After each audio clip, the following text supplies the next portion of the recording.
Hi, students. It's me, Ms. Miles. Thanks for stopping by the Miles Ahead classroom today. I've got another awesome story to share with you. It's called Nobody Hugs a Cactus by Carter Goodrich. This story is about Hank, the prickliest cactus in the entire world. He lives all by himself in a pot, and that's exactly how he likes it.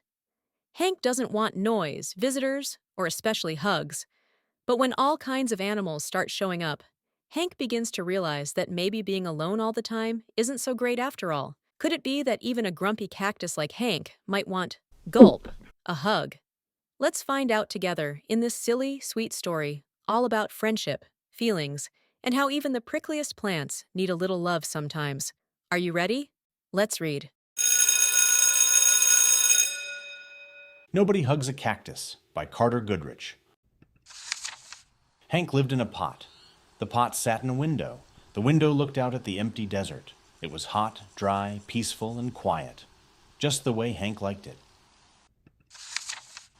But every now and then, somebody would interrupt Hank's peace and quiet. Hi, Hank. Rosie the tumbleweed called out. Isn't it a beautiful day? Hank ignored her.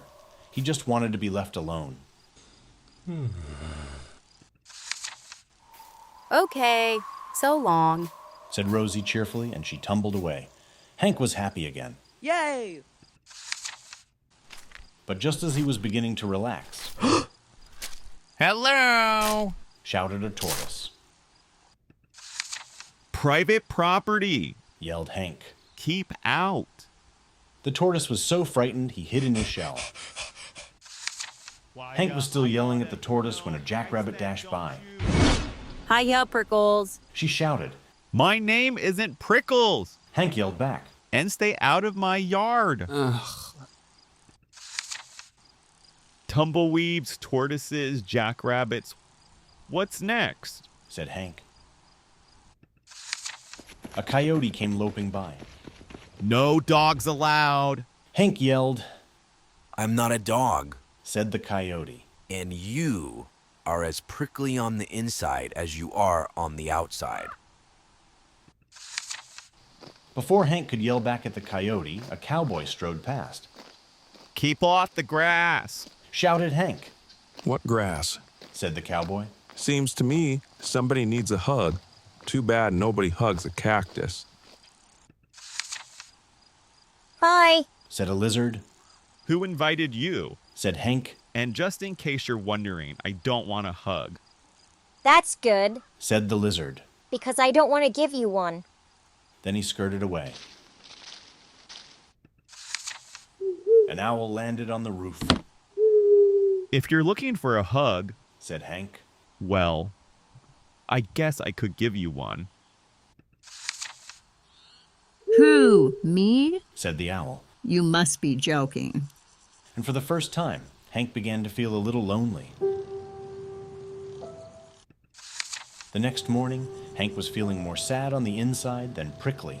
Maybe a hug wouldn't be so bad after all. The wind began to pick up an old cup blew by and stuck to Hank's face. His arms were too short to get it off. Great. Said Hank. After a while, Rosie came bouncing by. I'll get it off you, Hank. She shouted, and she jumped up to knock the cup off Hank's face. Then she tumbled away. Hank didn't have time to thank Rosie. He felt bad about all the other times he had been so rude to her. So he came up with a plan. Hank decided to grow the best flower he could, and then give it to Rosie as a thank you gift. It took days, but at last it was ready. He couldn't wait for Rosie to pass by again. When at last she finally did come bouncing back, Hank held out the flower. Look, Rosie, He said, I grew it just for you. Rosie was so surprised she jumped up and gave Hank a great big hug. It felt so nice. Hank didn't want to let go. And as things turned out, he couldn't. Rosie and Hank had become stuck together. But they didn't care. After all, it's better to be stuck in a hug than stuck all alone.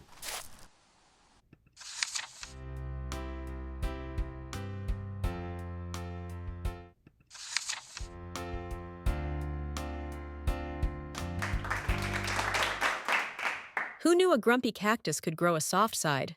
Even Hank the cactus, with all his prickles and grumpiness, learned that sometimes the thing you think you don't need might just be the thing your heart is really looking for. It's okay to need others. It's okay to want a hug. And it's more than okay to change your mind and open up to friendship, even if you're a cactus. Thanks so much for hanging out with me in the Miles Ahead classroom today. And remember, because you stopped by, you're already miles ahead. See you next time, students. Bye.